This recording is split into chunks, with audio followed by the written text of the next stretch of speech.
In this video, we'll show you how to properly recharge your car's AC system. Let's get to it. Your car's AC system contains refrigerant, which can be harmful to your health and the environment when released into the atmosphere.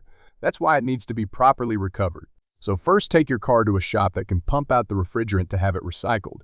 Before driving back, make sure to disconnect the compressor so it doesn't run without refrigerant in it. It's not properly lubricated when empty and will break if you leave it connected.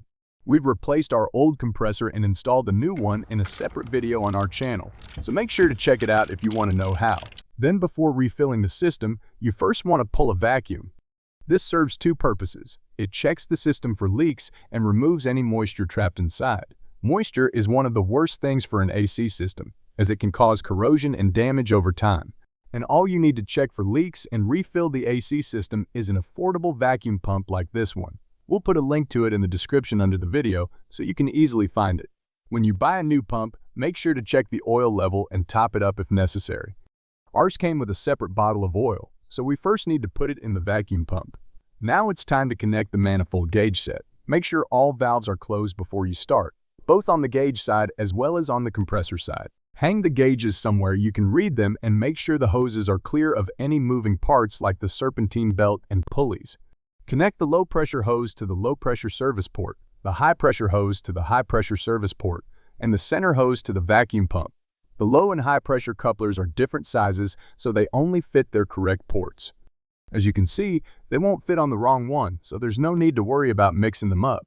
Pull back the collar, slide the coupler onto the service port, and release it. Give it a quick tug to make sure it's locked in place.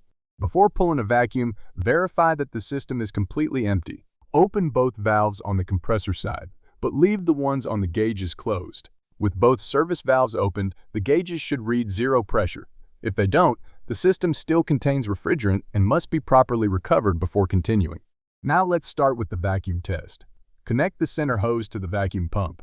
So in short, compressor side properly secured and opened, gauge side valves closed, and central hose connected to the pump. Then start the vacuum pump. Open both the low and high side valves on the manifold gauges. You'll see the pressure quickly drop until it reaches approximately 29 to 30 inches of mercury of vacuum. Close both manifold valves and switch off the pump. Now let the system sit for about an hour. If the vacuum reading stays the same, the system is sealed and you're ready to continue. If the vacuum slowly drops, you have a leak that needs to be repaired before recharging the system.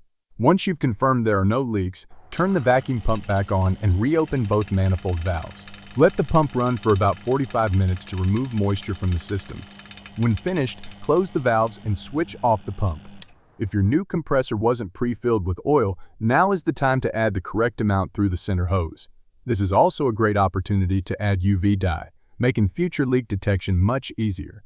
Now we can refill the AC system. We're going to have it refilled at a friend's shop, but we'll show you how to refill it yourself. First, you need to buy the correct refrigerant. Ours uses R134A, but newer cars will use R1234YF, so make sure to verify this.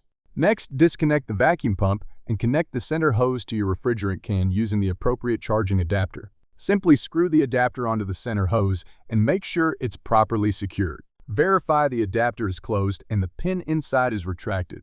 Otherwise, you'll puncture the refrigerant bottle before the adapter is properly attached. Then screw the refrigerant bottle onto the adapter and make sure it creates a good seal so no refrigerant can leak out. Next, screw the top in, which will open the valve and lower the pin, piercing the can and allowing refrigerant to come out. Then briefly purge the charging hose by pressing this valve here until all the air is expelled and only refrigerant comes out.